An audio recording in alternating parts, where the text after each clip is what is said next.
आज का ये कार्यक्रम आरंभ होने वाला है। साजिश की कहानी, तथ्यों की जुबानी, एक ऐसी पुस्तिका जिसको लिखने का कार्य श्री संदीप देव जी ने किया। आज उस किताब का लोकार्पण यहाँ इंडिया इंटरनेशनल सेंटर में माननीय श्री राम बहादुर राय जी के द्वारा होगा और डॉक्टर सुब्रमण्यम स्वामी जी और श्री अशोक सिंघल जी का आशीर्वाद भी इस कार्यक्रम में हमें आज प्राप्त होने जा रहा है। इसके लिए मैं सभी उपस्थित जनों की तरफ से आप सभी का तहे दिल से शुक्रिया अदा करता हूं।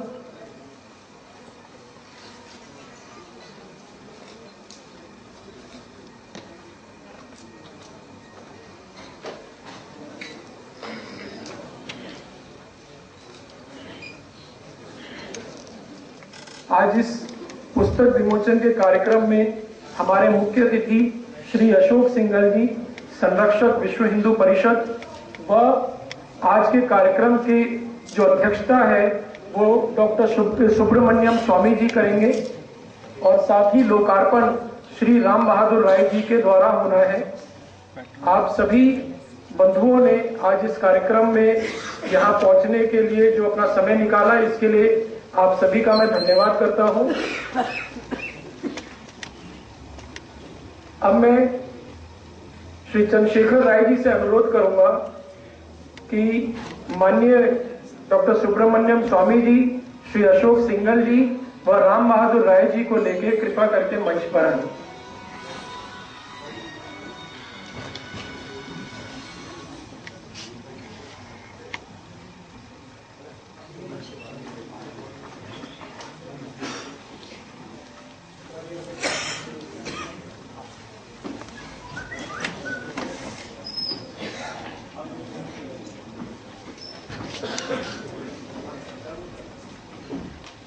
साथ ही मैं संदीप देव जी और चंद्रशेखर जी से भी अनुरोध करूंगा कृपया करके मंच पर आए।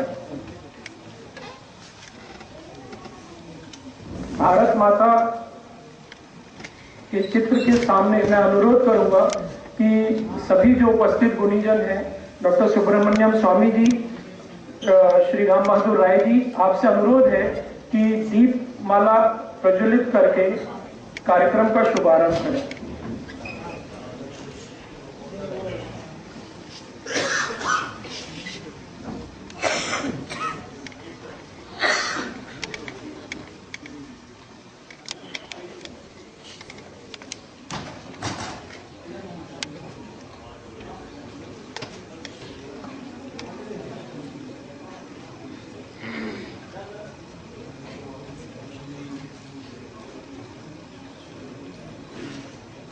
आप सभी से अनुरोध है, जोरदार तालियों से स्वागत करें।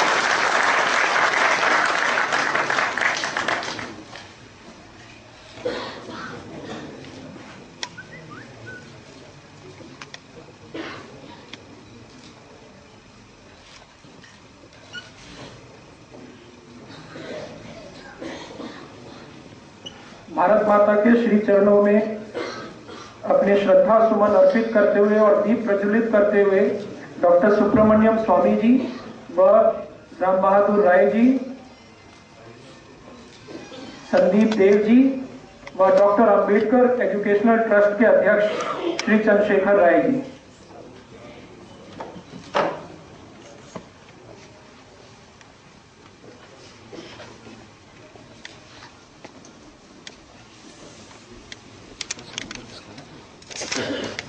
अध्यक्षता डॉक्टर सुब्रमण्यम स्वामी जी की है और लोकार्पण डॉक्टर श्री राम बहादुर राय जी करने वाले हैं। मैं आपसे अनुरोध करूंगा इन तीनों विभूतियों का जोरदार तालियों से आप स्वागत करें।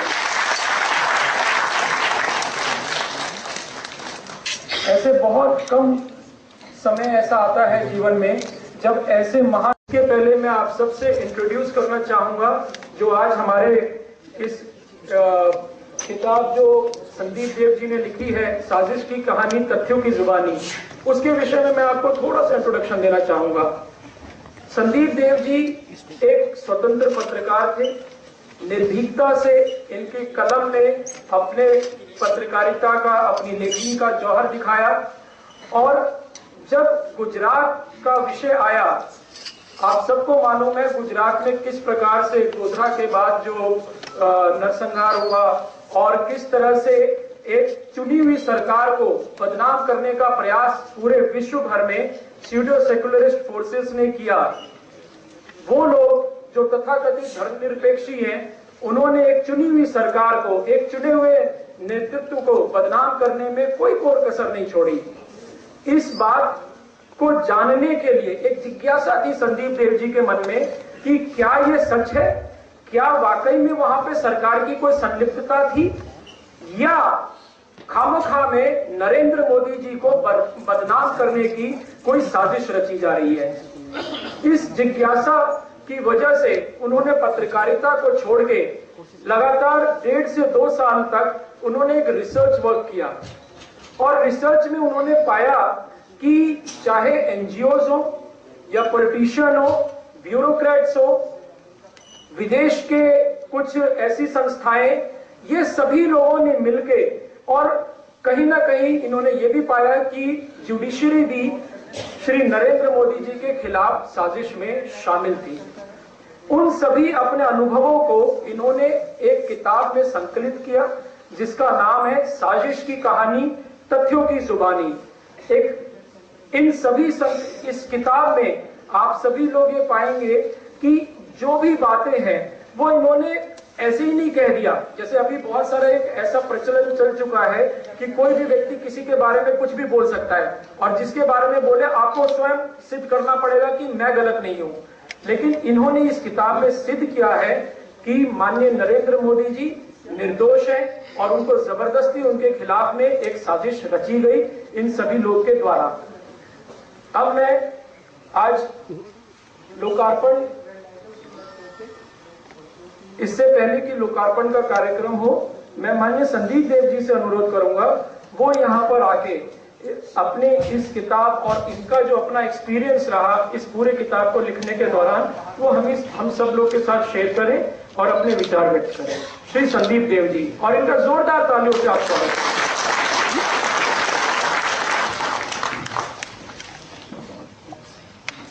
सबसे पहले मुझे आशीर्वाद देने के लिए यहाँ आए मेरे मम्मी और पिताजी जो गांव से आए हैं और अपना आशीर्वाद देने के लिए, और पल पल मेरे साथ रहे हैं। जो किताब लिखने के दौरान मैंने जितनी सारी तकलीफें झेली या जो भी हुआ उसमें पूरी फैमिली मेरे साथ रही है। तो दूसरे नंबर पे राम बहादुर राय जी, इनके बारे में तो क्या कहा जा सकता है। जब 74 का जो जेपी मूवमेंट की बात हम लोग करते हैं, उस वक्त जेपी मूवमेंट के जो मेन संयोजक थे, 11 लोगों की जो टीम बनाई गई थी, उसके मुख्य संयोजक राम बहादुर राय जी थे। और इन्होंने जो दूसरे नंबर पे इंदिरा गांधी ने जो अरेस्ट करवाई थी, जेपी के बाद दूसरे नंबर पे अरेस्ट राम बहादुर राय जी ही हुए थे। आज यथावत पत्रिका के द्वारा हम लोगों का वो मार्गदर्शन कर रहे हैं। और बड़ी बात यह है कि मैं इससे पहले उनसे कभी नहीं मिला था, कभी नाम सुना था पर मिला कभी नहीं था। और मेरे किताब की एक रफ कॉपी आप समझिए, उसको डमी कहिए आप, डमी जो है उनके पास पहुंची थी। हमारे संजीव तिवारी जी हैं, प्रोफेसर हैं दिल्ली यूनिवर्सिटी में, उनके द्वारा। और डमी देख के उन्होंने अपनी पत्रिका का जो है इसको कवर एक इशू बना दिया था। तो 12-15 साल से मैं नौकरी में हूँ, पर मुझे आज तक ऐसा एक्सपीरियंस कभी नहीं मिला कि एक संपादक किसी व्यक्ति को नहीं, उसकी रिपोर्टिंग, उसके विषय वस्तु को लेके जो है चीजों को आगे बढ़ाता है। वरना जर्नलिज्म में मैंने देखा है कि आप जब तक अपने संपादक के आगे पीछे नहीं डोलते हैं, आप समझ लीजिए रफ भाषा में, तो तब तक आप आगे नहीं बढ़ सकते हैं। तीसरे नंबर पे डॉक्टर सुब्रमण्यम स्वामी जी, सच कहूं तो जीवन में अगर इस समय जो मेरे आदर्श हैं वो सुब्रमण्यम स्वामी हैं और उनको लेके ही मैंने काम किया। और आप लोगों को आश्चर्य ये होगा कि स्वामी जी से मैं पहली बार ही मिल रहा हूँ। जर्नलिज्म के दौरान मैंने रिपोर्टिंग की है, स्वामी जी मंच पे होते थे, जागरण में, नई दुनिया में, सब में मैंने रिपोर्टिंग की है। मिला कभी नहीं था पर्सनली, लेकिन मैं पहली बार मिल रहा हूँ इनसे। और किस लिए मैं कह रहा हूँ आदर्श, क्योंकि जब कैलाश मानसरोवर यात्रा को खुलवाने से लेकर राम सेतु बचाने तक और 2G स्टेशन, सारे लोग कह रहे हैं कि व्यवस्था बदलने के लिए कोई आदमी हाथी पे घोड़े पे चढ़ के नहीं आएगा, व्यवस्था ऐसे नहीं बदलती, सिस्टम बदलना पड़ेगा। एक आदमी ने साबित किया व्यवस्था को इसी सिस्टम में रह के बदला जा सकता है, बहुत कुछ किया जा सकता है। और माननीय अशोक सिंघल जी से मैं क्या कहूँ, मैं किसी से नहीं मिला था, अशोक सिंघल जी ने भी मुझे ढूंढा है, मैं नहीं मिला था। आप लोगों को भरोसा नहीं होगा। और मेरे एक लोग लेख को उन्होंने पढ़ा और माननीय प्रकाश जी जो राष्ट्रीय प्रवक्ता हैं उन्होंने मुझे कहाँ से ढूंढा, मेरी किताब को ढूंढा और माननीय अशोक सिंघल जी से मैं मिला। और पूरा हिंदू समाज अशोक सिंघल जी का ऋणी है, इसमें कोई दो राय नहीं। मैं कहूंगा कि ये किताब जो है लिखी क्यों गई। पहले तो मैं ये बताऊं कि पूरी जिंदगी मैंने कलम और कीबोर्ड से लड़ाई की है। फर्स्ट टाइम बोल रहा हूँ इसलिए थोड़ी घबराहट भी है मुझे, आप लोग समझेंगे। और सच कहूं तो ये जो घबराहट है ना, इस घबराहट ने ही मुझे इस पुस्तक को लिखने की प्रेरणा दी। फरवरी 2011 की बात थी और गोधरा पे कोर्ट का फैसला आया था, फास्ट ट्रैक कोर्ट का फैसला आया था। मैं अखबार में काम कर रहा था, कोर्ट के फैसले मैंने भी देखे थे, पर पूरी मीडिया की जो बहस और अखबारों की रिपोर्टिंग देखी ना, मैं रो गया था। और मुझे इवन मैं अपने दफ्तर में मुझे वॉमिटिंग हुई थी। ये रिपोर्टिंग थी जो 69 लोग जो मारे गए थे उसके बारे में कहीं चर्चा नहीं थी, लेकिन जो 63 लोग एक्यूटल हुए थे जिन्हें छोड़ दिया गया था, पूरी मीडिया उस पर चर्चा कर रही थी कि 8 साल तक इनके सामाजिक जीवन को सरकार ने खराब किया। उसमें मौलाना उमर जी थे, बहुत सारे लोग थे, उन पर चर्चा चल रही थी। और मैंने जब फैसला देखा तो उस फैसले में बहुत सारे कांग्रेस के पदाधिकारी शामिल थे जो गोधरा साबरमती एक्सप्रेस को जलाने में आगे थे। और ये कहा मैं नहीं रहा हूं, कोर्ट ने उन्हें फांसी की सजा दी है, कोर्ट ने उन्हें उम्र कैद की सजा दी है और मीडिया ने दबा दिया। और ये सारे प्रबुद्ध लोग बैठे हैं, मुझे नहीं लगता 10% लोग भी यहाँ होंगे जो बताएंगे कि गोधरा के मामले में किन कांग्रेसियों को जो है अदालत ने सजा दी है। मुझे नहीं लगता कि 5 से 10% लोग भी होंगे ऐसे जो बता पाए। फांसी की सजा हुई है उनको उम्र कैद की सजा हुई है। पूरे गोधरा को लीड किया कांग्रेस ने, पर कहीं कोई चर्चा नहीं है। हाजी बिलाल को फांसी की सजा हुई है। हाजी बिलाल ने इतना निर्दयता पूर्वक सबको मारा था। और जब फायर ब्रिगेड की गाड़ी, ये मैं नहीं कर रहा हूँ, फास्ट ट्रैक कोर्ट की फैसले में है, मैं कुछ भी नहीं कर रहा हूँ, इस किताब में मैंने कुछ भी नहीं कहा, सिर्फ कोर्ट ने कहा है। ये पूरी किताब दिखती है आपको नरेंद्र मोदी के नाम पे, और ये किताब कानून पे है। तो वो जो मासूम छोटे छोटे बच्चे, महिलाओं को लेके सड़क पे सो गया था, फायर ब्रिगेड की गाड़ी वहां तक नहीं पहुंचने दी, लोग जलते रहे। जब लोग जल के बाहर निकल रहे थे तो उसे रॉड से अंदर ढकेला जा रहा था। कोर्ट के फैसले में है, नानावती कमीशन के फैसले में है। फारूक बाना जो वहां अल्पसंख्यक आयोग का कांग्रेस का वहां का सचिव था, वो उसको लीड कर रहा था। अब्दुल रहमान दातिया कांग्रेस का सचिव था, वो लीड कर रहा था। कांग्रेस का एक पदाधिकारी सलीम पानवाला, वो पाकिस्तान में आज तक छुपा है, और वो पाकिस्तान से बॉर्डर क्रॉस करके नहीं गया था, बाकायदा उसको वीजा दिलवाया गया था। आप ये समझिए कि ये किस तरह की साजिश थी जिसमें पूरी सरकार इन्वॉल्व थी। और जब गोधरा के बाद गुजरात हुआ तो आपको बताऊं कि गुजरात में पूरा फैमिली, कांग्रेस के कार्यकर्ताओं की पूरी फैमिली, पदाधिकारी की पूरी फैमिली को सजा हुई है। टोटल 25 लोग ऐसे हैं गोधरा और गुजरात को लेके जो कांग्रेस के पदाधिकारी हैं, कार्यकर्ता हैं, उन्हें सजा हुई है। मीडिया कोई बहस नहीं करता उस पर। और मीडिया ने पूरे मोड़ को किस तरह से मोड़ दिया उसको कि जो लोग आज जो 59 लोग मरे, 2 साल रोशन सारा उसी पे किया जा रहा था। इन्होंने, किसी ने महिलाओं को छेड़ दिया, किसी ने कुछ कर दिया। और आप देखिए कि जब कोर्ट ने कहा कि ये साजिश रच के ट्रेन जलाया गया, तो पूरी मीडिया इस लाइन पे बैठ गई कि कोर्ट के वर्डिक्ट को गलत ठहरा दिया जाए कि साजिश नहीं रची गई थी। मुझे पूरे सारे बहस याद है, साजिश उस पर चर्चा हो रही थी कि एसआईटी ने क्या जांच किया है। 13 लोग एक्विटल हो गए, 63 लोग एक्विटल हो गए हैं, एसआईटी ने सही ढंग से जांच नहीं की है। पूरी तरह से कॉन्स्पिरेसी जो रची गई थी उसको खत्म करने की कोशिश की गई थी।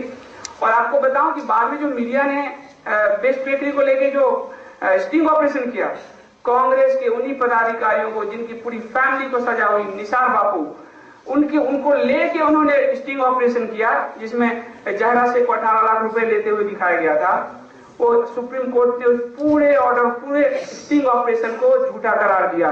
कितने लोग हैं यहाँ जो जानते हैं कि वो स्टिंग ऑपरेशन झूठा था? सुप्रीम कोर्ट ने अपने समिति बनाई, उसकी जांच कराई और उसको पूरी तरह से झूठा करार दिया। ये पूरी जो किताब है वो जब आप आगे बढ़ते चले जाएंगे आपको दिखेगा, फिर अप्रैल 2012 दिखेगा जब एसआईटी ने अपनी रिपोर्ट दी। और एसआईटी ने जब अपनी रिपोर्ट दी तो एसआईटी ने मीडिया के बड़े बड़े चेहरे उजागर किए।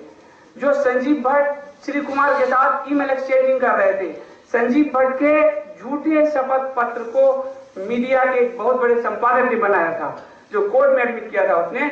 ये एसआईटी की रिपोर्ट में है। एसआईटी ने कहा मीडिया, नौकरशाही, एनजीओ और कांग्रेस।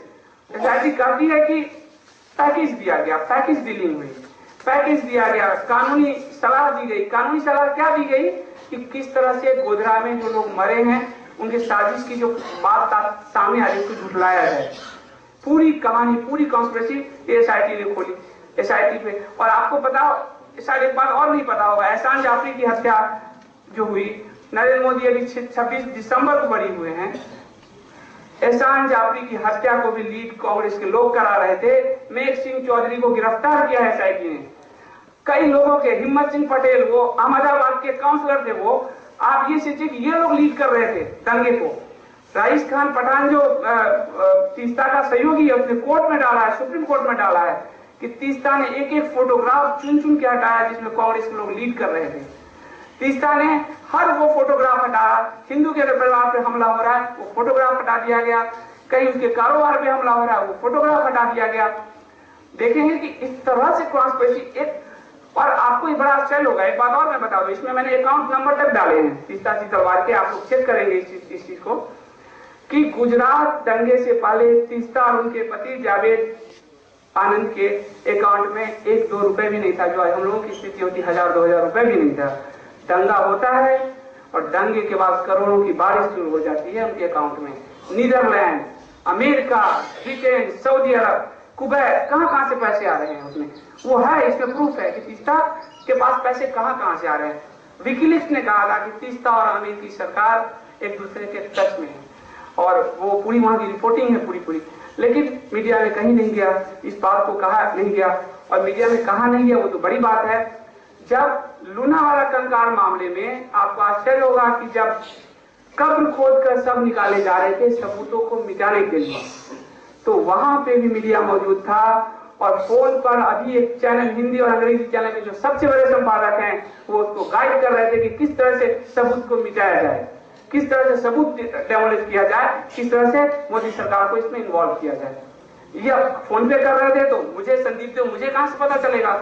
ये कोर्ट में एफिडेविट है, उस रिपोर्टर का एफिडेविट है जो वहां मौजूद था, जो उसकी रिकॉर्डिंग कर रहा था। और जब उस पर शिकंजा का साथ उसने कहा कि मुझे नहीं मालूम था कि यह अवैध तरीके से हो रहा है। और उसमें जो है उस एडिटर का नाम कहा, यहाँ नहीं बोलूंगा, किताब में है, मैंने कोई ऐसे छात्र रूप से नहीं लिखा किताब, आप पढ़ सकते हैं पूरे, पर यहाँ बोलना उचित नहीं होता।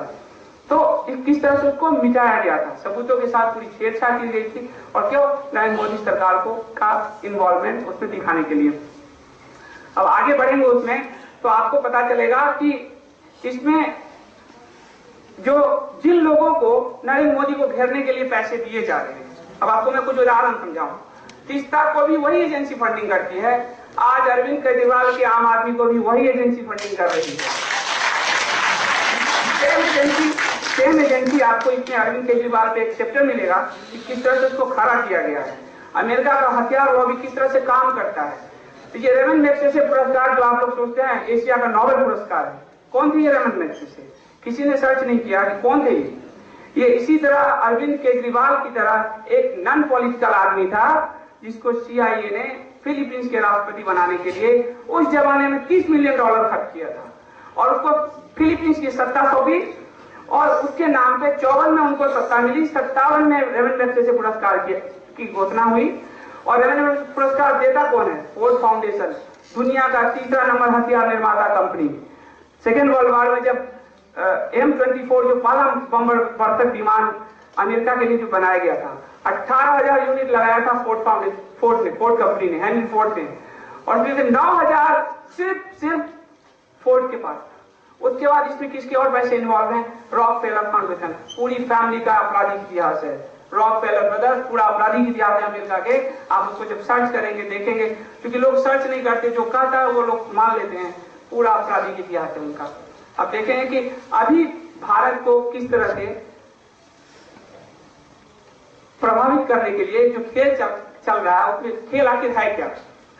आप देखें कि सब लोग ज्यादा जानते होंगे, चंद्रशेखर जी की सरकार में जब सोना गिरवी रखना था तो शायद उनको सलाह मनमोहन सिंह जी ने दी थी। और मनमोहन सिंह जी जब उन्होंने दिया तो फ्रांस के अखबारों ने लिखा हमारे भारत के अगले वित्त मंत्री हमारे आदमी होने वाले हैं मनमोहन सिंह जी। और मनमोहन सिंह जी ना सिर्फ वित्त मंत्री हुए, हमारे देश के प्राइम मिनिस्टर भी हुए। अब क्या समस्या हो रही है कि मनमोहन सिंह और सोनिया जी की जोड़ी थोड़ी जगमगाती सी दिख रही है। तो आप लोगों को भरोसा नहीं होगा। आपके रिजर्व बैंक के जो गवर्नर के रूप में अमेरिका ने अपने एजेंट बैठा दिए हैं रघुराम राजन। इसके लिए सरकार आपको कहती है कि भैया हम उसके बारे में इंफॉर्मेशन नहीं दे सकते, उनकी नागरिकता के बारे में। स्वामी जी ने कई सारे सवाल भी उठाए हैं। वो एक अमेरिकी नागरिक है और उसकी एक चीज है जिसको रॉकफेलर फंड ने फंडिंग की है कि पूरे भारत को सर्विस सेक्टर बनाना है, आपके एग्रीकल्चर को खत्म करना है। और एग्रीकल्चर को खत्म करने के लिए सबसे पहले मनरेगा लागू किया गया था। वो किसने किया था?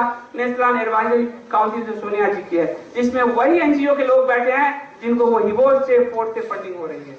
आपका एग्रीकल्चर आप देखिए, गांव जाइए, एक भी खेत में खेती नहीं हो रही, मजदूर है ही नहीं आपकी पूरी खेती को। और रघुराम राजन और इधर अरविंद केजरीवाल, क्योंकि एक मजबूत सरकार आती है आपके समक्ष, भारत में आती है।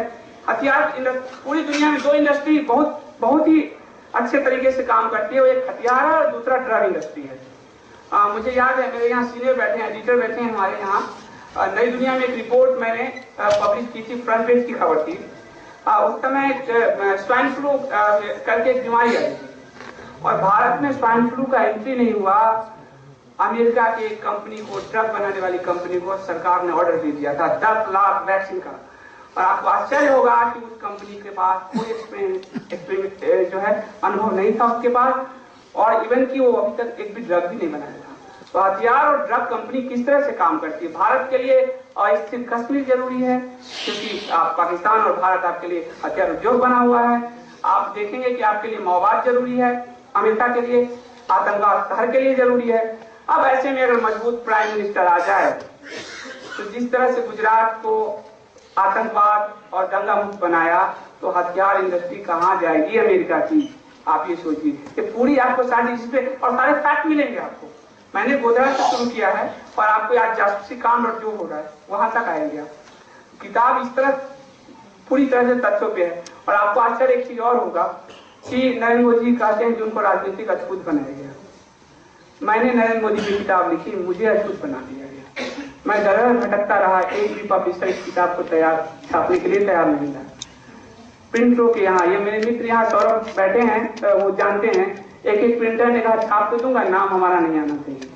ये अभी हम बाहर ऑडिटोरियम के बाहर कह रहे थे नरेंद्र मोदी की पोस्टर यहाँ से फेंक दीजिए, हम इसका यहाँ नहीं होना चाहिए।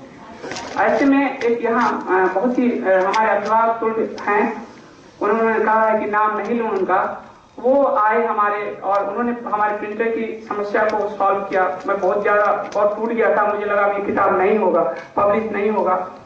उन्होंने प्रिंटर की, और हमारे अशोक अग्रवाल जी यहाँ बैठे हैं, उन्होंने इतनी बेहतरीन किताब सिर्फ 4-5 दिन के अंदर छाप के दी। आप उनके लिए थोड़ा तालियां हो जाएगी। उन्होंने इतनी बेहतरीन किताब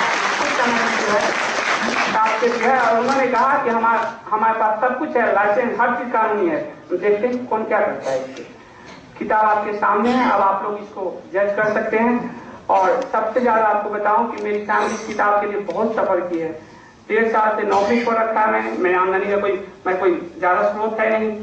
गांव में रह के 30-40 हजार डॉक्यूमेंट पढ़ना, मैंने अपनी फैमिली बीवी बच्चे मेरे यहाँ बैठे हैं, उन्हें छोड़ के दिल्ली जैसे शहर में मैं कई महीने गाँव रहा, खाक छानता रहा, उसका ये परिणाम है किताब। मैं चाहता हूँ आप लोग किताब पढ़ें, और अगर मुझे लगता है आपको कि तो इस किताब के अगले एडिशन में आलोचना को भी और जो इसके बारे में कहा जाएगा उसको भी जगह दी जाएगी। लेकिन आप लोग एक बार पढ़ें और देखें कि इसमें आखिर चल क्या रहा है। धन्यवाद बहुत।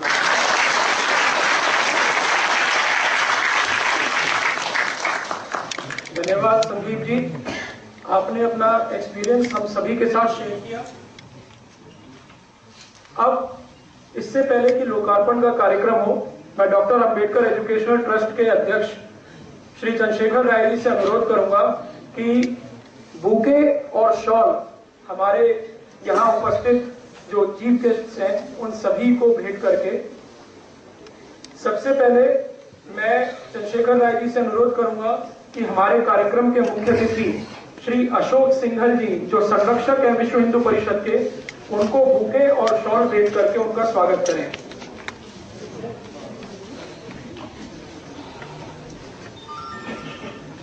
श्री प्रकाश जी से अनुरोध है जो विश्व हिंदू परिषद के प्रवक्ता हैं, मैं उनसे अनुरोध करता हूं कि कृपया करके मंच पर आए।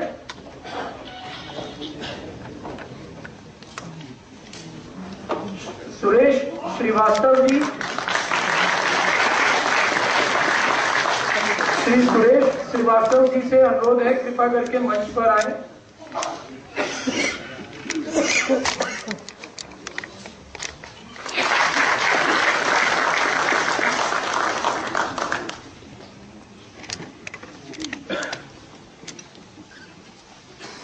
मैं माननीय प्रकाश जी से अनुरोध करूंगा मंच पर आके डॉक्टर सुब्रमण्यम स्वामी जी का बुके और शॉल भेंट करके उनका स्वागत करें। श्री सुरेश श्रीवास्तव जी,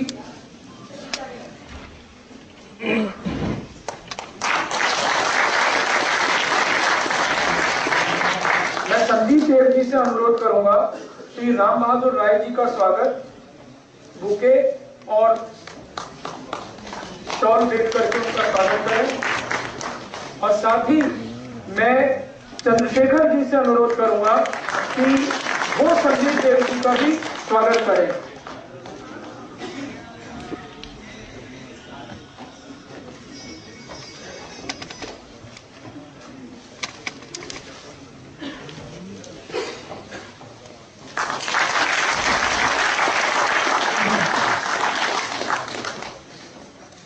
हमारे बीच में बहुत सारी महान विभूतियां यहाँ पर मौजूद है। हमारे बीच में श्री मयंक जैन जी जो बहुत ही नोटेड डॉक्यूमेंट्री मेकर हैं, राष्ट्रीय सुरक्षा के विषय में बहुत ही चिंतन करते हैं, वो यहाँ मौजूद है। जय भगवान गोयल जी हमारे बीच मौजूद है, राष्ट्रवादी शिवसेना से। विजय शंकर तिवारी जी हमारे बीच मौजूद हैं। मैं आप सभी महानुभावों का यहाँ पे स्वागत करता हूँ। द्वारका कोर्ट बार एसोसिएशन के general secretary PS Singh ji मौजूद है। आप सभी का स्वागत करता हूं और धन्यवाद करता हूं कि अब मैं माननीय राम बहादुर राय जी से अनुरोध करूंगा कि इस पुस्तक का लोकार्पण करें।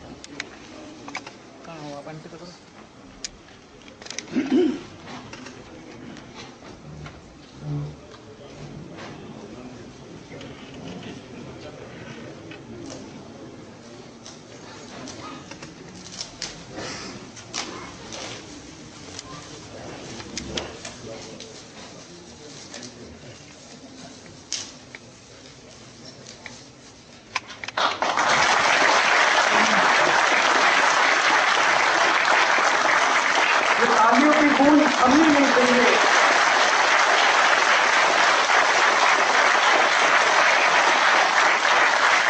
और एक बार आप सभी से अनुरोध है कि अपने दोनों हाथ ऊपर उठा के मुट्ठी बांध के बोलिए भारत माता की, भारत माता की, वंदे वंदे, जयकारे वीर बजरंगी।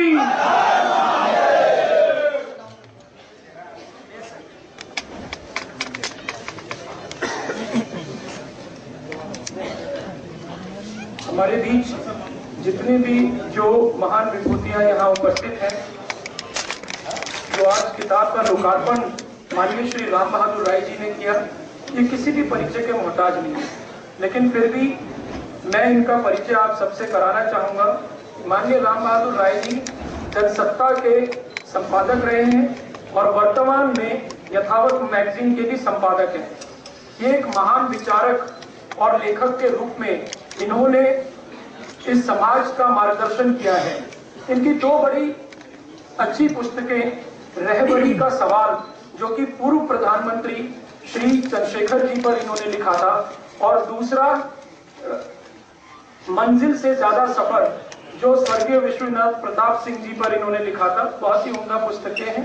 और साथ ही मैं बताना चाहूंगा कि इन सब के बावजूद जो इनकी असली परिचय जो मैं आपसे कराना चाहूंगा, जिसकी वजह से संदीप देव जी इनको अपना प्रेरणा स्रोत मानते हैं और हम सभी लोग के भी ये प्रेरणा स्रोत हैं, कि इमरजेंसी के दौरान ये जेपी मूवमेंट के संयोजक थे। जेपी मूवमेंट के संयोजक थे श्री राम बहादुर राय जी। इनके मार्गदर्शन में इंदिरा गांधी जी की इमरजेंसी का विरोध सभी लोगों ने किया था। और मैं सबसे अनुरोध करूंगा कि जोरदार तालियों से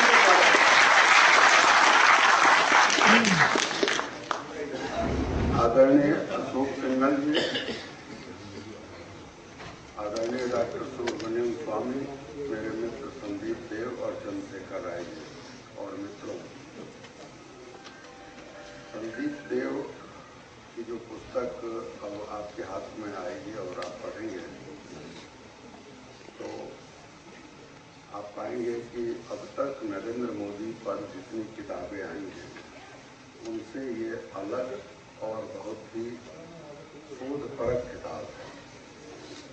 आपकी जानकारी के लिए मेरा ख्याल है कि इसमें ज़्यादातर लोगों को मालूम भी होगा, लेकिन फिर भी मैं अपना फर्ज समझता हूँ कि आपको बताऊं कि ये नरेंद्र मोदी पर अब तक मेरी जानकारी में, हो सकता है कि इससे भी ज़्यादा हो, लेकिन अब तक 6 किताबें आई। पहली किताब नरेंद्र मोदी की जीवनी है जो एम.डी. कामत ने लिखी। आप में से बहुत सारे लोगों को मालूम होगा कि MD. Kamat times of India से जुड़े हुए रहे हैं, इलेक्ट्रिक ड्यूटी के संपादक भी रहे हैं और हिंदुस्तान के बुजुर्ग पत्रकारों में आज भी सक्रिय हैं, लेखन कार्य में व्यस्त हैं और उनकी बड़ी इज्जत है इस देश में। अब उनकी मूल पुस्तक अंग्रेजी में थी, जिसका प्रभात प्रकाशन ने पिछले दिनों हिंदी में यानी 2012 में उसको हिंदी में भी छापा है। दूसरी नरेंद्र मोदी पर किताब हैदराबाद में जो टाइम्स ऑफ इंडिया के रेसिडेंट एडिटर हैं किंशुक नाग, उनकी आई और छोटी किताब है नमो स्टोरी के उसकी टाइटल है। तीसरी किताब वो भी मशहूर पत्रकार हैं निरंजन मुखोपाध्याय, उनको आप पायनियर में और स्टेट्समैन वगैरह में पढ़ते होंगे। निरंजन दिल्ली में ही रहते हैं।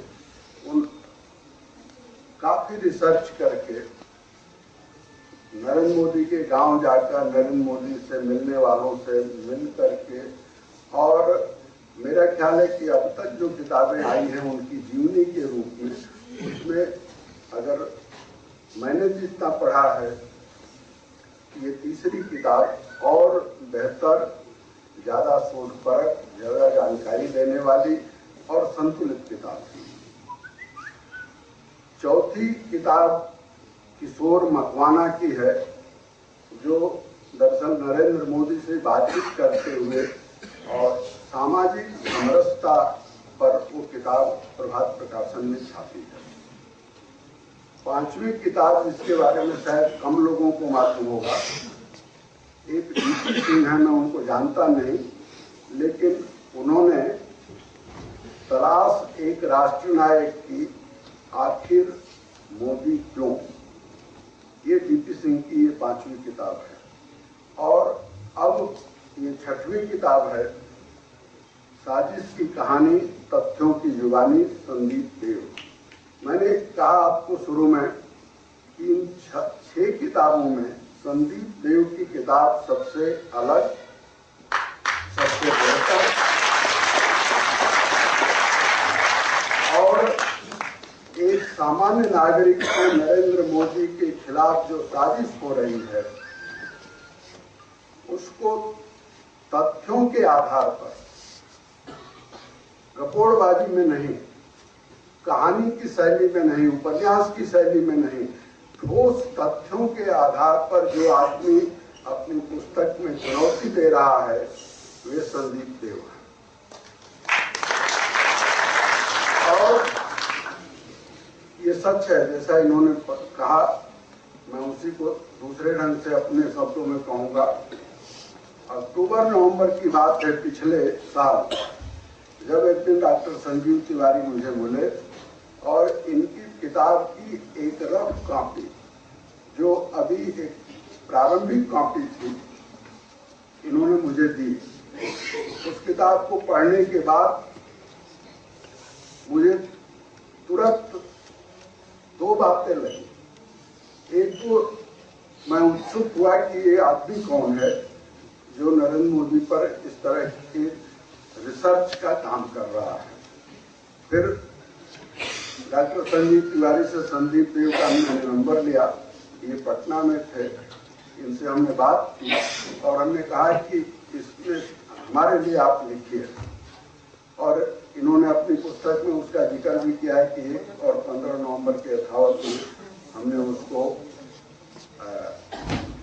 कवर पेज पर नरेंद्र मोदी की तस्वीर है और हमने छापा, रास्ता रोकने की साजिश। ये किताब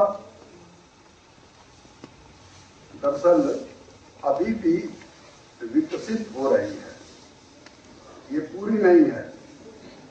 संदीप देव का शोध जारी है और मुझे ऐसा लगता है कि लगातार ये उस पर काम कर रहे हैं। 13 अध्याय की ये पुस्तक है। जब मेरे हाथ में ये पुस्तक आई थी तब इसमें 5-7 अध्याय थे। अब आज जो पुस्तक जिसका लोकार्पण हुआ है अभी, वह 13 अध्यायों में है। और 13 अध्यायों में से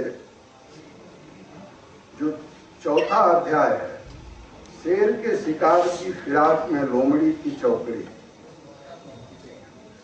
ये पेज नंबर 58 से शुरू होता है और 142 या 41 पर यह अध्याय जाकर पूरा होता है। यह अध्याय पूरी पुस्तक में उस बात की कहानी है कि कैसे नरेंद्र मोदी को घेरने के लिए तमाम तरह के लोग, तमाम तरह के साजिश, और उसमें मीडिया भी अपना रोल किस तरह से अदा कर रही है। एक जगह जीटीवी के सुधीर चौधरी का इस पुस्तक में जिक्र है। एक शब्दों के यानी नुक्ता के हेर फेर से किस तरह से तथ्य बदल दिए जाते हैं, उसके इसमें प्रमाण दिए हुए हैं। और सुधीर चौधरी में अगर हिम्मत हो, जीटीवी के आजकल वे सबसे बड़े पत्रकार हैं, सुधीर चौधरी में अगर हिम्मत हो तो इस पुस्तक को चुनौती दें। मैं जानता हूं कि सुधीर चौधरी हो या कोई दूसरा पत्रकार, उसकी हिम्मत नहीं पड़ेगी इस पुस्तक को कि किसी भी तथ्य को चुनौती देने की। और इसीलिए मीडिया दूसरा काम करेगी कि इस पुस्तक की वो उपेक्षा करेगी, इस पुस्तक की नोटिस नहीं लेगी। और मुझे ये लगता है कि ये बल्कि बहुत अच्छा होगा कि ये पुस्तक अपने बल पर, अपने पैरों पर चलकर एक साधारण नागरिक के पास जाएगी और सच बात बताएगी, वे बातें बताएंगी जिसके बारे में अब तक लोग अनभिज्ञ थे, नहीं जानते थे। चाहे वो गोधरा का किस्सा हो, चाहे पिछले दिनों की घटनाएं हों, या नरेंद्र मोदी के बारे में जो अफवाहें फैलाई जा रही है वे हों, या वे तथ्य जो दरअसल बड़े अखबारी घरानों के मुनाफे और व्यवसाय के हिस्से हो गए हैं, वे सब इस पुस्तक में आप पाएंगे। और अगर इस पुस्तक के तथ्यों के बारे में जानना हो कि दरअसल इसके तथ्य कहाँ से लिए गए हैं, सच हैं या नहीं हैं, मान लीजिए किसी पाठक को संदेह होता है, तो सबसे आखिर में संदीप देव ने साभार संदर्भ स्रोत इसका विस्तार से जिक्र किया है। सबसे बड़ी बात यह है कि जब संदर्भ का ये जिक्र करते हैं तो सबसे पहले एसआईटी की क्लोजर रिपोर्ट का इन्होंने हवाला दिया। आज कुछ दिन पहले से अब शरद पवार भी, दूसरे नेता भी कहने लगे हैं कि कोर्ट ने नरेंद्र मोदी को निष्कलंक निर्दोष साबित कर दिया है। इसी तरह से सब लोग अब जानने लगे हैं कि अमित शाह को एसआईटी ने अपनी चार्जशीट में उनका नाम नहीं डाला है, लेकिन एसआईटी की रिपोर्ट में जो दूसरी बातें हैं जिसे न सरकार बताना चाहती है न मीडिया बताना चाहती है, उस एसआईटी की रिपोर्ट के वे अंश इस पुस्तक में हैं जो आप पढ़कर तथ्यों से अवगत हो सकेंगे। अगर इन्होंने संदर्भ का जिक्र न किया होता तो ये पुस्तक अविश्वसनीय हो जाती। अगर उन स्रोतों का जिक्र न किया होता जिन स्रोतों से यहाँ सामग्री ली गई है, तो ये पुस्तक एक कहानी तो बन सकती थी, लेकिन उसमें लोगों को संदेह होता कि तथ्य हैं या नहीं। ये पुस्तक चुनौती देकर के कहती है कि ये हैं तथ्य और ये सारे तथ्य सरकार के हैं, कोर्ट के हैं, कचहरी के हैं, और जिन्हें प्रामाणिक माना जाता है उन प्रामाणिक तथ्यों के आधार पर ये पुस्तक महीनों नहीं, जैसा संदीप देव ने खुद कहा और मैंने भी जब इनसे पूछताछ की और ये पाया कि आदमी दैनिक जागरण अखबार छोड़कर, अपनी नौकरी छोड़कर और किसी के आश्वासन पर नहीं, ऐसी किताबें जब कभी लिखी जाती हैं, मैं जानता हूं और आप में से बहुत सारे लोग जो यहाँ बैठे हुए हैं वे ज्यादा जानते हैं। डॉक्टर सुब्रमण्यम स्वामी तो हम में सबसे ज्यादा जानते हैं इन बातों को। मान लीजिए डॉक्टर स्वामी जिस विश्वविद्यालय में पढ़ाते थे, जिसका नाम हार्वर्ड विश्वविद्यालय है, जो दुनिया का मशहूर विश्वविद्यालय है, अगर मैं डॉक्टर स्वामी से ये पूछूं कि ऐसी किताब बनाने के लिए हार्वर्ड विश्वविद्यालय अगर कोई फाउंडेशन बनाता है तो उसमें कितने पैसे लगेंगे, तो मैं डॉक्टर स्वामी की ओर से आपको कहना चाहता हूं कि ये बताएंगे कि कम से कम 5 करोड़ रुपए लगेंगे।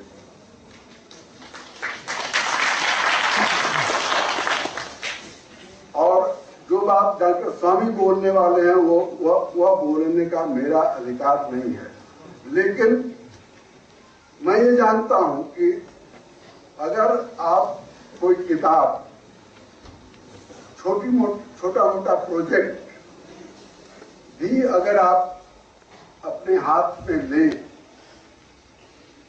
तो रिसर्च का एक बड़ा ताना बाना बनाना पड़ता है, संसाधन उसके लिए इकट्ठे किए जाते हैं, तथ्य की छोटी छोटी बातों को जुटाया जाता है और उसके बाद उसको लिखने की एक कोशिश की जाती है और इसके लिए एक पूरा जंजाल तैयार किया जाता है। ये सब कुछ न होते हुए भी एक शख्स,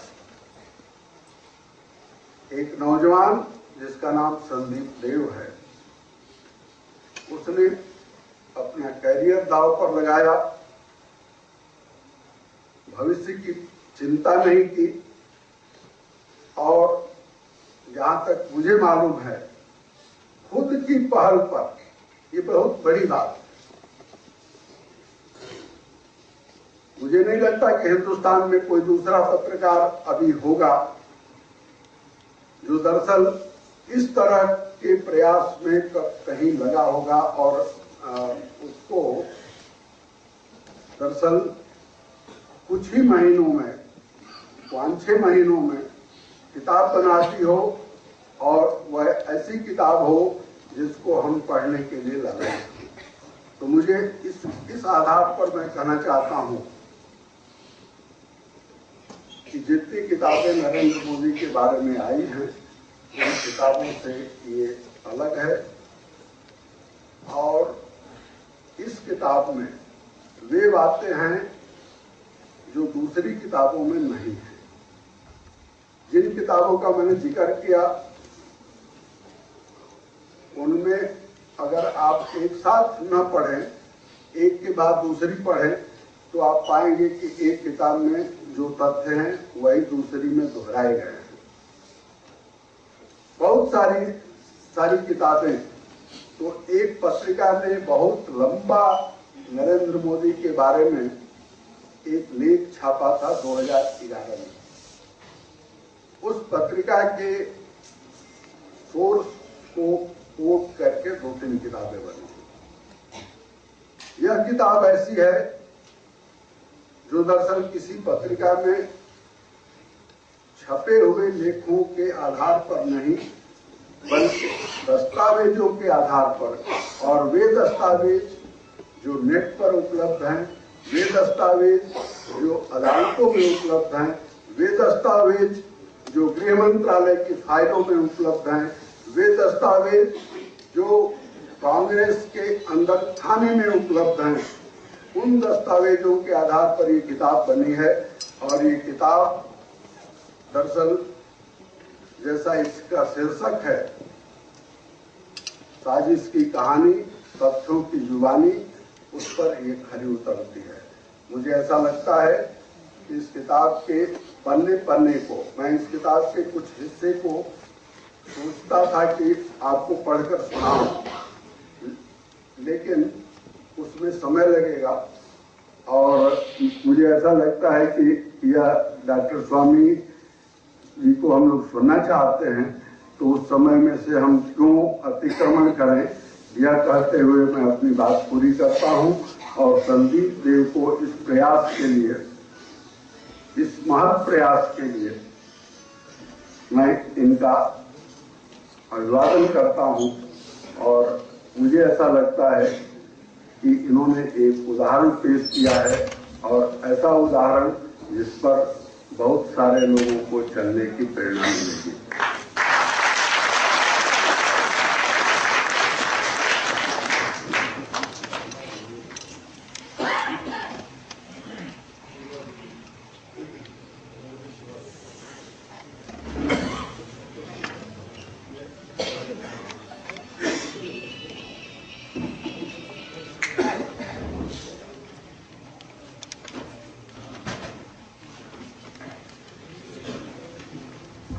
हमारे बीच माननीय अशोक सिंघल जी मौजूद हैं। मैं चंद्रशेखर जी से अनुरोध करूंगा कि उनको, क्योंकि वो अस्वस्थ हैं, मंच पर नहीं आ सकते, तो मैं उनसे अनुरोध करूंगा कि वो यहां उपस्थित सभी लोग को अपना आशीर्वचन दें।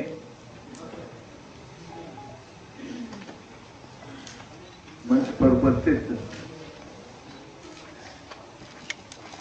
बड़े सभी प्रतिष्ठित जन, यहाँ पर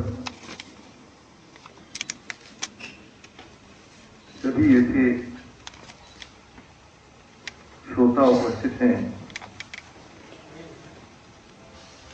जो कि समाज में इंटेलेक्चुअल्स माने जाते हैं। मेरी तबीयत तो ठीक नहीं है, किंतु मैं इसीलिए चला आया कि संदीप देव का सम्मान यहाँ हो रहा है। मैं भी एक युवक के रूप में उसका सम्मान करूं। बहुत बड़ा काम किया है। मैंने जब पुस्तक देखी तो मैंने कहा कि भाई संदीप देव कौन है, उनसे मैं भेंट करना चाहता हूं।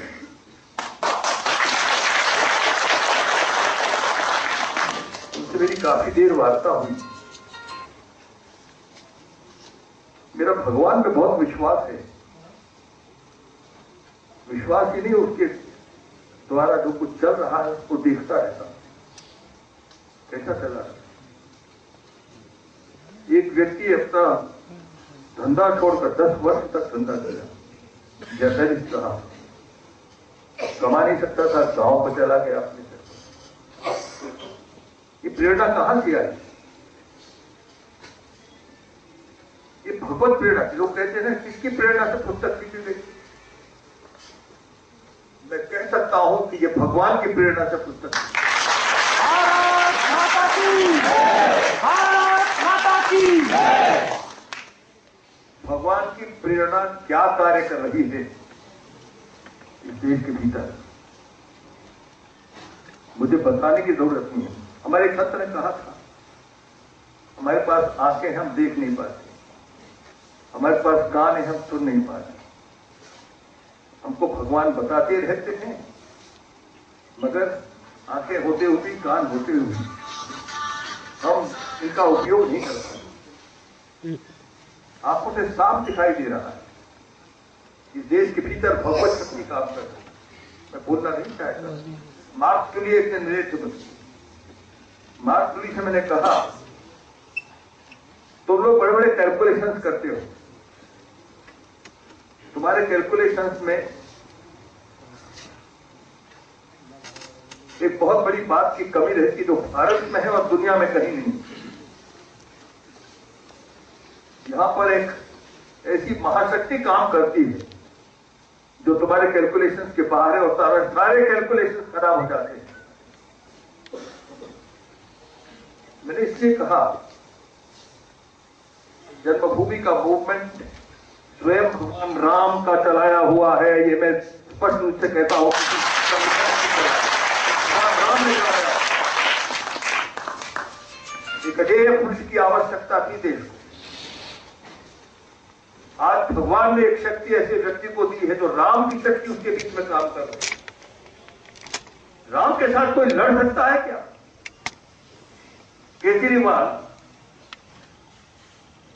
ये कौन है?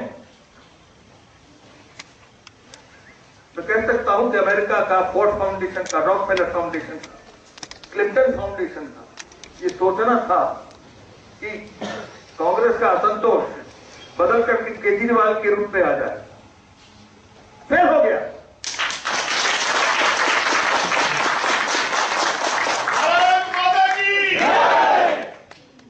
फेल हो गया। उनकी बड़ी भारी शक्ति है। कहते हम 350 जगह कैंडिडेट लड़ाएंगे, कहां से पैसा आए और कैसे लड़ा सकती? कौन सी शक्ति है देश के भीतर? कांग्रेस की भी ताकत नहीं है इससे इस प्रकार से बोल सके कि हम सब तरफ से लड़ाएंगे अपने कैंडिडेट। उनको भी कुछ न कुछ मिला करनी पड़ती। मैं इतना ही कहना चाहता हूं, इस राम की शक्ति को हम सब लोग पहचाने और भगवान के इस कार्य में लग जाइए आप लोग। भगवान स्वयं काम नहीं करते मगर काम करने की प्रेरणा देते हैं। इसलिए दिल्ली की सातों सीट जीत करके आइए, इसके लिए काम होना चाहिए।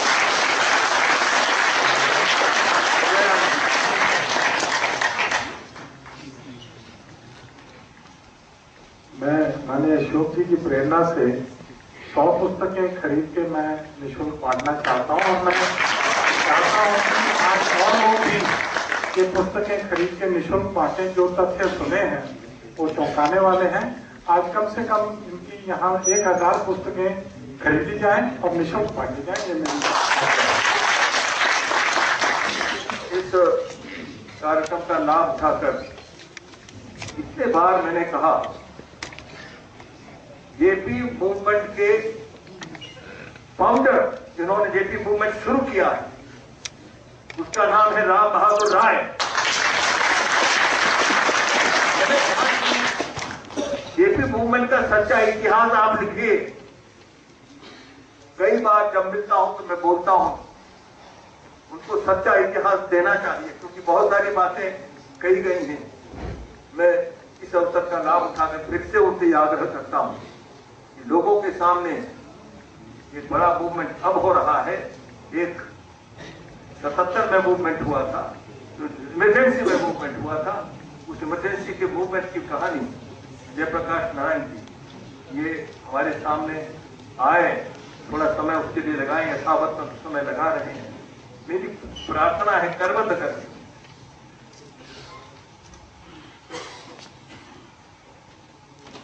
श्री रजनीश गोयंका जी जो चेयरमैन है टोबू साइकिल्स ग्रुप के, उन्होंने एक महत्वपूर्ण अनाउंसमेंट अभी किया कि 100 पुस्तकें खरीदकर वो निःशुल्क उसका वितरण करेंगे। मैं आप सभी उपस्थित महानुभावों को बताना चाहूंगा कि इस ऑडिटोरियम से जैसे हम बाहर निकलते हैं वहां पे पुस्तकें रखी गई हैं। आज इस कार्यक्रम के लिए स्पेशल प्राइस रखा गया है, जो 250 रुपए का इसका शुल्क है उसे 100 रुपए रखा गया है आप सभी के लिए। मैं अनुरोध करूंगा कि आप सभी यहाँ से जाने के पहले अपनी अपनी एक कॉपी उसे लेके जाए। और अब मैं डॉक्टर सुब्रमण्यम स्वामी जी जिन्होंने अपना समय दिया इस कार्यक्रम की अध्यक्षता करने के लिए, मैं उनसे अनुरोध करूंगा कि वो भी अपना आशीर्वचन हम सभी को दें। राष्ट्रवादी doctor Subramaniam Swami ji.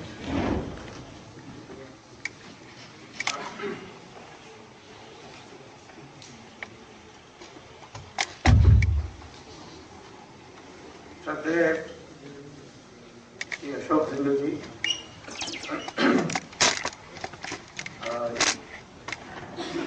Ambedkar educational trust के चंद्रशेखर राय, मेरे बहुत पुराने दोस्त राम बहादुर राय और लेखक संदीप दुबे, रणदीप देव और यहाँ उपस्थित आदरणीय साथियों, मैं समझता हूं कि इस देश के सामने और देश के खिलाफ विरुद्ध में जो षड्यंत्र रचा गया उसके बारे मेरी आंख पहली बार खुली जब शंकराचार्य कांची कामकोटी के झूठे आरोपों पे, हत्या के आरोपों पे उनको गिरफ्तार किया गया। गिरफ्तार जयललिता की सरकार ने की थी और जयललिता डरपोक होने के कारण उसने उनकी गिरफ्तारी की।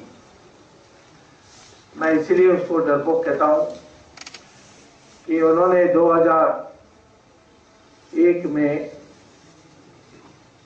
मुख्यमंत्री दोबारा बनने के बाद उन्होंने एक विधायक लाई थी कि जो लालच और पैसे देकर धर्म परिवर्तन करते हैं वो अवैध है। फ्रीडम ऑफ रिलीजन बिल जिसको दूसरे जगहों में जानी जाती है, उन्होंने उसको अपने असेंबली से पास करवाई थी। बड़ी जय जयकार हुई थी, लेकिन ठीक 3-4 महीने के बाद अमेरिकन कॉन्सुलेट जो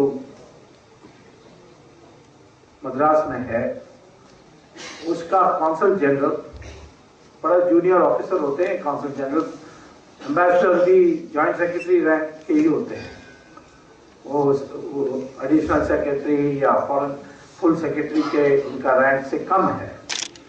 तो कॉन्सल जनरल और भी कम रैंक के हैं और मुख्यमंत्री के रैंक से तो बहुत कम है। वो कॉन्सल जनरल ने जयललिता से अपॉइंटमेंट ली और उसको जाकर उन्होंने धमकी दी, यानी सभ्य भाषा में, परंतु धमकी जरूर थी और ये डर के मारे उस विधायक को उसने विधि को वापस ले ली। उसी संदर्भ में मैं समझता हूं कि शंकराचार्य ने, क्योंकि वो दलितों की मंदिरों में जाकर अर्चना करते थे और इसीलिए क्रिश्चियन लोग असफल होने लगे धर्म परिवर्तन करने में और इसीलिए उनको किसी तरीके से फंसाया जाए और उनको बदनाम की जाए, उस दृष्टि से ये झूठा केस में उनको गिरफ्तार किया गया। और देश भर में आज साधु संतों का यही हाल हो रहा है।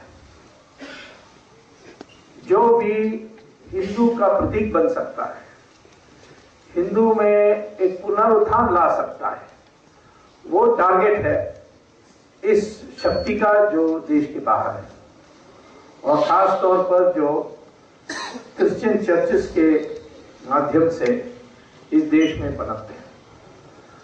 केजरीवाल की अभी जिक्र हुई, लोग जानते नहीं है कि उसने इनकम टैक्स की नौकरी छोड़ने के बाद पहला नौकरी उसने कुछ दिन टाटा से की, उसके बाद वो जाकर मदर थेरेसा के आश्रम में शामिल हुए और मदर थेरेसा ने उनको बोडोलैंड भेजा था और बोडोलैंड में काम किया था।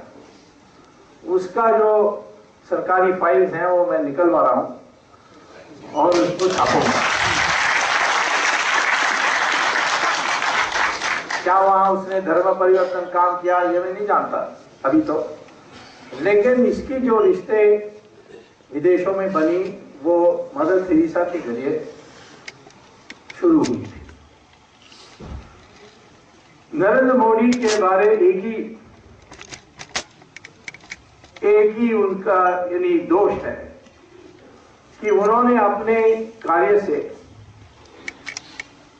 एक ध्रुवीकरण देश में लाने प्रयास की। वो ध्रुवीकरण की जहां हिंदू अपने सर झुका ना पाए और सहज के साथ आगे बढ़ सके। दंगे में तो उनका कोई हाथ नहीं है, सबको पता है। और मैं भी इनके पुस्तक पढ़ने के बाद मैंने भी अलग से थोड़ा शोध किया जिसके बारे में अभी जिक्र करूंगा। अब तो उनकी लहर चली है, मुझे तो पूरा विश्वास है कि उनको पूर्ण बहुमत के साथ देश के प्रधानमंत्री के पहले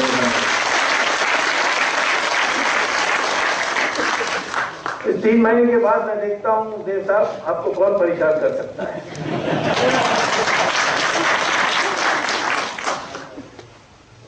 आज एक ऐसा संदर्भ हुआ, घटना हुई जिससे बदलती माहौल का बदलती इतिहास दिखाई पड़ती है। अमेरिका के एम्बेसडर गांधीनगर पहुंचे। ये तीसरी बार उन्होंने आग्रह किया कि अपॉइंटमेंट दीजिए। 2 बार नरेंद्र मोदी ने कहा मैं नहीं दूंगा।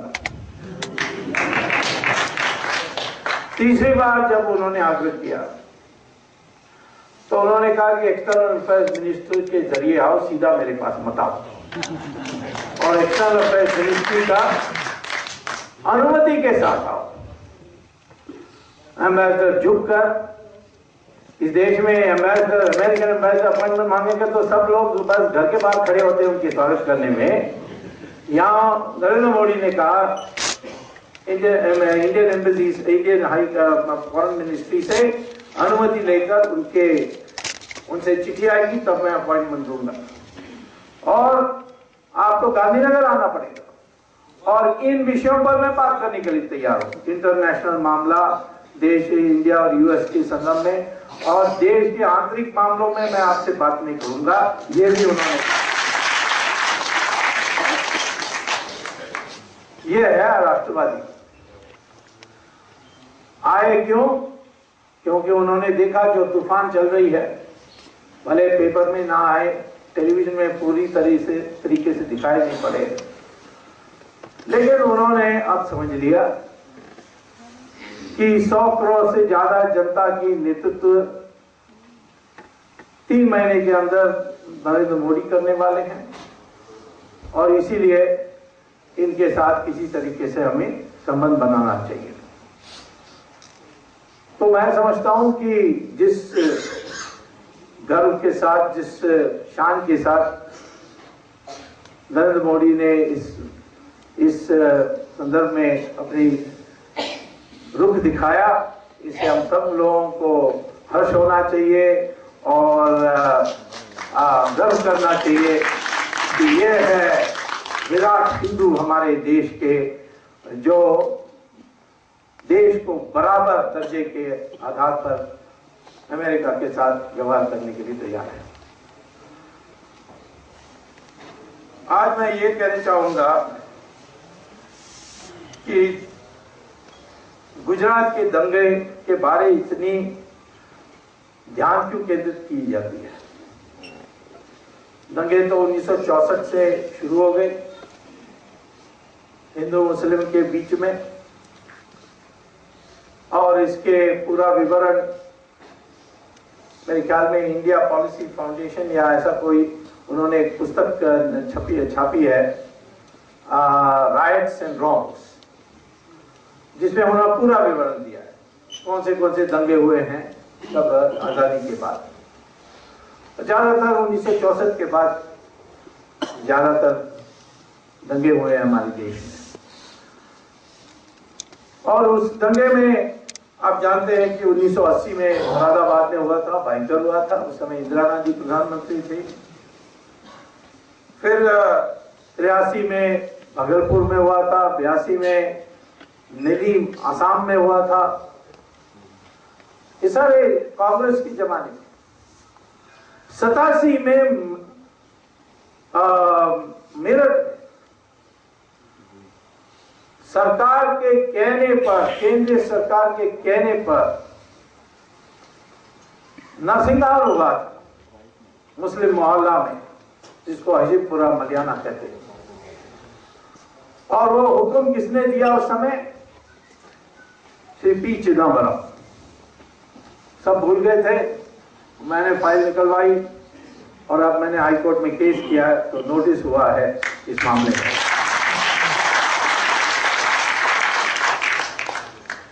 84 में क्या हुआ? 84 में प्रधानमंत्री राजीव गांधी ने खुद कहा कि जब बड़ी पेड़ गिरती है तो जमीन हिलती है। वो भी बोट क्लब में के भाषण में उन्होंने कहा, और 3000 लोग मरे। उसमें कोई कांग्रेस मरा नहीं, कोई हिंदू नहीं मरा, लेकिन 3000 सिख मरे। ये तो वास्तव में नरसिंहार है। और आज पता लगता है कि इंदिरा गांधी ने सलाह ली थी इंग्लैंड से। क्यों इंग्लैंड से? जब इंग्लैंड में खालिस्तान का हेडक्वार्टर चल रहा था, जगजीत सिंह चौहान वहां रहते थे, जो प्रेसिडेंट खालिस्तान अपने को कहते थे। उस देश जिसने हमारी देश का 2 टुकड़ा किया था, ब्रिटेन, 200 साल के लिए इस देश को लूटा, उस देश के प्रधानमंत्री से सलाह मांगी कि हम कैसा कर सकते हैं, एक बड़ा थोड़ा से इस भिंडरावाला मच्छर को कैसे मार सकते हैं। ये उनकी जो डॉक्यूमेंट्स बाहर आई है उसमें लिखा है। ये उन्होंने पूछा मुझसे। पता नहीं इस नेहरू परिवार को इंग्लैंड से क्या इतना प्रेम है, क्योंकि जवाहरलाल नेहरू ने भी कश्मीर का मामला यूनाइटेड नेशंस ने किसकी सलाह पर ले गए? सरदार वल्लभ भाई पटेल के सलाह पर नहीं।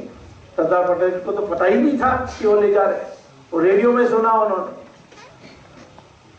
वो एडविना माउंटबैटन की सलाह पर। अब एडविना माउंटबैटन तो स्कूल भी नहीं पास की थी, लेकिन नेहरू परिवार में भी किसी ने ज्यादा पास नहीं किया। तो ये आप देख लें ट्रेंड कि हिंदू इकट्ठा नहीं होना चाहिए, मुसलमान इकट्ठा हो सकता है, और इकट्ठा होना चाहिए, और इकट्ठा होकर उनको वोट देना चाहिए। क्रिश्चियन को इकट्ठा होना चाहिए, मुसलमान के मौलाना के पास जाकर के वोट मांगे, क्रिश्चियन के बिशप के पास जाकर वोट मांगे। तो 20% लोग जो अल्पमत है हमारे देश में, उनकी वकालत करोगे, प्रशंसा करोगे तो आप सेक्युलर हैं। और इस देश की 80% जनता जो हिंदू है, उसके बारे एक शब्द बोल दोगे तो कम्युनल हो गए पूरे जीवन के लिए। ये उन्होंने माहौल बनाई है और फैशन बनाई है, और उसी आरोप पर इन्होंने नरेंद्र मोदी को जीतने की कोशिश की, लेकिन 3 बार चुनाव लड़कर उन्होंने दिखा दिया है। उन्होंने मुसलमान के साथ कोई अन्याय तो नहीं किया, क्योंकि 2002 के बाद एक भी दंगा नहीं हुआ। और गुजरात में भयंकर दंगे होते थे हर 3 महीने। 1969 में जब इतनी भयंकर दंगा हुई थी अहमदाबाद में, तो खान गब्बर खान कहा कि उन्होंने कहा कि मैं आज सोचता हूं कि मेरी आजादी के आंदोलन पे जो त्याग है वो व्यक्त किया है। 2002 के बाद पहली बार अभूतपूर्व इतिहास में जो नहीं हुआ, गुजरात में एक भी दंगा नहीं हुआ है। और कोई भी मुसलमान इसकी प्रशंसा कर दे तो सब यहाँ के सेक्युलर लोग उसके पीछे पड़ जाते हैं। एक वस्तानवी थे, वस्तानवी देवबंद के, उन्होंने आकर कहा कि मुसलमानों की हालत बहुत सुधर गई है गुजरात में, दूसरे दिन निकाल दे गए। वो एक पत्रकार था शाहिद सिद्दीकी, उसने इंटरव्यू लिया नरेंद्र मोदी का। उसमें उन्होंने 2-3 बातें ऐसी कह दी जो प्रशंसा थी, उनको समाजवादी पार्टी से निकाल दिया। ऐसे बहुत हो रहे, लेकिन सबसे बड़ा डर यह है, ये 80% में आधा भी इकट्ठे हो जाए, आधा भी इकट्ठे होकर वोट डालें तो पूर्ण बहुमत उस पार्टी को मिल सकती है और किसी की जरूरत नहीं होगी। इसीलिए वो हिंदू मैंने जो शोध किया उसमें 3 बातें मैंने ज्यादातर जिक्र की गई देखा, ये पुस्तक में भी विभिन्न जगहों में है। पहला है कि नरेंद्र मोदी ने जो दंगे कर रहे थे उनको खुला छूट दिया था और उन्होंने आर्मी को 3 दिन के बाद ही बुलाया। जैसे राजीव गांधी ने यहाँ आर्मी को देरी से बुलाया, इन्होंने भी 3 दिन के बाद बुलाया और उस समय उन्होंने उनको खुला छूट दे दिया। इसमें सत्य कितना है, मैंने कहा किस पर विश्वास करें, सेक्युलर लोग किस पर विश्वास करेंगे। तो मैंने सोचा एक अखबार है दक्षिण में, उसका नाम है द हिंदू। नाम हिंदू है परंतु पूरा सेक्युलर है। उस हिंदू के अखबार को मैंने पुराने अखबारों को निकाला और उसमें मैंने देखा दंगे हुए थे। ये जो गोधरा में हुआ था, वो ट्रेन में महिलाओं बच्चों को जला दिया गया, वो हुआ था फरवरी 27 को। फरवरी 27 के तुरंत बाद 28 फरवरी में हिंदू में ये छपा है कि 57 लोग, mostly women and children, were killed and 43 sustained burn injuries when a coach of the Faridabad, Ahmedabad Sabarmati Express carrying Ram Bhaktas and Sevaks was set on fire by a group of people on the outskirts of Godhra railway station, about 200 kilometers from Ahmedabad this morning. Ram Sevaks were returning from Ayodhya. ये हिंदू का report है कि वो जो coach को जलाया गया था वो 27 को हुआ था, तो 28 के अखबार में ये छपा है। फिर दूसरा दिन, अब फरवरी में तो 30-31 तो होता नहीं है, मार्च 1 तारीख की अखबार जो फरवरी 28 का डेट है। At least 140 people were killed and 60 them burnt alive in 2 housing colonies here today in Ahmedabad as mob frenzy reached its crescendo during the Gujarat Bandh. यानी दूसरे दिन ये लोग में रोष आ गए कि बच्चे और महिलाओं को इस तरीके से जलाया गया, जानबूझकर जलाया गया, तो उसके कारण एक दंगा हुआ और 2 हाउसिंग कॉलोनीज में ऐसा हो गया। और फिर ये हिंदू अखबार लिखती है, The army units frantically called by the Chief Minister, Mr. Narendra Modi. कहते हैं 3 दिन के बाद, तो ये तो लिखा है इस हिंदू अखबार में कि 28 फरवरी को उन्होंने बुला लिया। Narendra Modi, as the situation seemed to slip out of hand, the army started arriving in Ahmedabad and are likely to be deployed in the city today. तो इतना बड़ा झूठ कि आर्मी को बुलाने में देरी हो गई। फिर नेक्स्ट डे मार्च 2 तारीख या हिंदू में मार्च 1 तारीख की date Ahmedabad, the army began flag marches in the worst affected areas of Ahmedabad, Baroda, Rajkot and Godhra cities, and the shoot at sight order was extended to 34 curfew-bound areas and cities and towns in Gujarat as the orgy of violence in the aftermath of the Godhra train carnage continued unabated for the second day today. दूसरा दिन भी दंगे चल रहा था, लेकिन आप भी पहुंच गए। Then मार्च 3 तारीख की डेडलाइन है। The orgy of violence in Gujarat appears to have ended. 27 को होती है, 28 को लोग रोष में और 1 तारीख को रोष में लोग आ जाते हैं और आर्मी को 28 को ही बुलाया जाता है, तुरंत बुलाया जाता है और आर्मी कंट्रोल 3 तारीख तक हो जाती है। और ये लिखा है orgy of violence in Gujarat appears to have ended. Today only 2 deaths were reported, one from Godhra. Officially the death toll is 431, not 3,000 as and more than half of them in Ahmedabad. Ahmedabad was quiet today apart from 2 major arson attacks on a Muslim-owned petrol station in their house. तो ये हिंदू अखबार की मैंने extract की है और उसमें ये लिखा है कि जैसे ये हुआ गोधरा में, तुरंत चीफ मिनिस्टर ने कार्रवाई की और कार्रवाई सिर्फ ये नहीं की, उन्होंने दूसरे सरकारों को भी उन्होंने चिट्ठी लिखी, जिसका कॉपी संदीप देव ने अपने पुस्तक में रिप्रोड्यूस किया। मध्य प्रदेश, राजस्थान, उनसे कहा कि क्योंकि सेंटर कहने लगे कि हम जितना आप मांग रहे हो उतना नहीं भेज सकते, तो उन्होंने बगल के स्टेट से कहा कि आप तुरंत भेजिए। तो ये कौन कह सकता है कि नरेंद्र मोदी ने तुरंत एक्शन नहीं लिया? अब ये जान लीजिए, नरेंद्र मोदी आके उस समय पता नहीं कितना दिन हुआ होगा, हो सकता है 2-3 हफ्ते ही हुआ होगा, 3.5 महीने, हाँ 3.5 महीने। और वो नए थे, वो कभी एमएलए नहीं थे, कभी एमपी नहीं थे, कभी मिनिस्टर नहीं थे, सीधा वो प्रचारक से चीफ मिनिस्टर बने और उन्होंने इस 3.5 महीने में ये उन्होंने संभाला। अब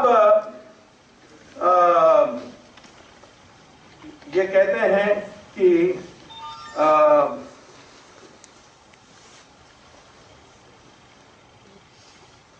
ये जो साबरमती एक्सप्रेस पर जो बोगी को जलाई गई, ये जानबूझकर हिंदुओं ने किया, लेकिन वास्तव में लालू यादव तो यही कहते थे। अब लालू यादव तो कुछ भी बोल सकते हैं। इन्होंने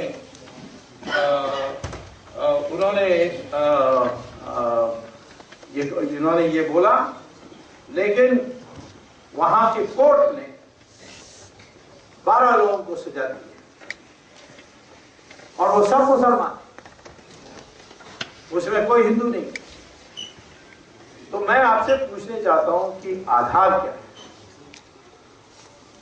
नरेंद्र मोदी को ये कहना कि उनका हाथ है? आज मैं ये कहता हूं कि हम सब लोगों का कर्तव्य है कि इसमें अब हमें डिफेंसिव नहीं होना है, हमें बिल्कुल आक्रामक होकर जवाब देना है। बहुत सालों से 1947 के बाद हमारे दिमाग में ऐसी बातें भरी गई कि हिंदू बोलना ही थोड़ा लज्जा महसूस करने की बराबर है। वो अब एक चेतना जगानी है, और चेतना ऐसी जगानी है कि सबको पता होना चाहिए कि हिंदू को छेड़ोगे तो हिंदू छोड़ेगा नहीं।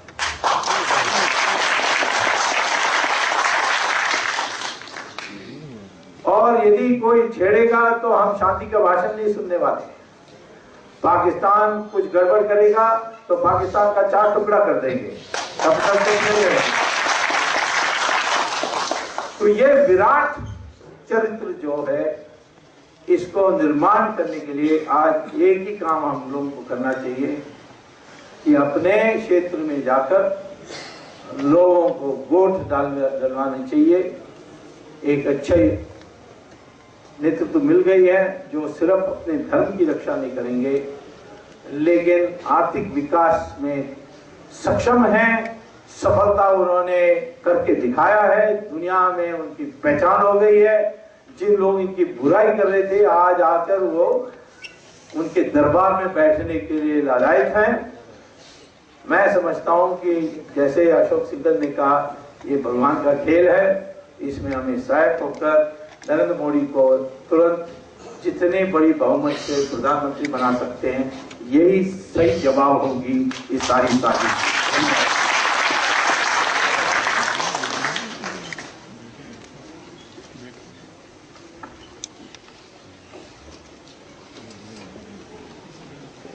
हमारे बीच में श्री सुदेश पाल जी जो दिल्ली विश्व हिंदू परिषद के अध्यक्ष हैं, और श्री चंपत राय जी जो अंतर्राष्ट्रीय महामंत्री हैं विश्व हिंदू परिषद से, वो भी हमारे बीच मौजूद हैं। मैं उनका भी बहुत बहुत धन्यवाद करता हूं। और मैं चंद्रशेखर राय जी से अनुरोध करूंगा आप सभी बंधुओं का यहाँ पे धन्यवाद करें। परम श्रद्धेय माननीय श्री अशोक सिंघल जी, आदरणीय डॉक्टर सुब्रमण्यम स्वामी, पिता तुल्य श्री राम बहादुर राय जी, हम लोग के बीच यहाँ सभी स्पेशल, मैं आप सभी लोगों का बहुत आभारी हूँ कि जितनी संख्या हम लोगों ने, जिन जिन लोगों ने निवेदन किया, सभी लोग यहाँ पर आए। मैं इस कार्यक्रम का संयोजक होने के नाते आप सभी लोगों का धन्यवाद करता हूँ। मैं विशेष रूप से आदरणीय स्वामी जी का धन्यवाद करता हूँ कि इतने कम समय के नोटिस में और बहुत ही पूरा समय उन्होंने दिया, उसका आशीर्वाद मैं देना चाहता हूँ। बहुत बहुत शुक्रिया, आप लोगों ने बड़े शांति से इस कार्यक्रम को सुना। मैं आपका पुनः तहे दिल से धन्यवाद करता हूँ। धन्यवाद। बाहर लगाई गई है, जो भी बंधु लेना चाहते हो और 100 रुपये दे करके किताब ले सकते हैं। इसका मूल्य 250 रुपये अंकित है, लेकिन आज विशेष रूप से 100 रुपये में ये किताबें दी जाएंगी। धन्यवाद।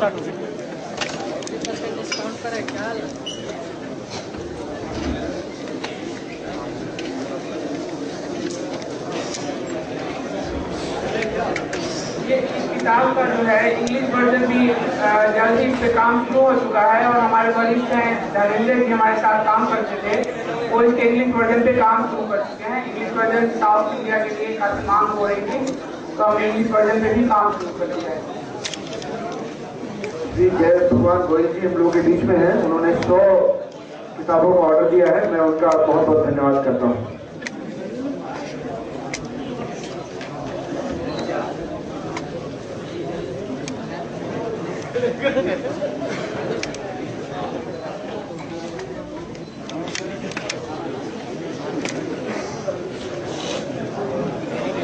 आनी चाहिए मेरी वीडियो।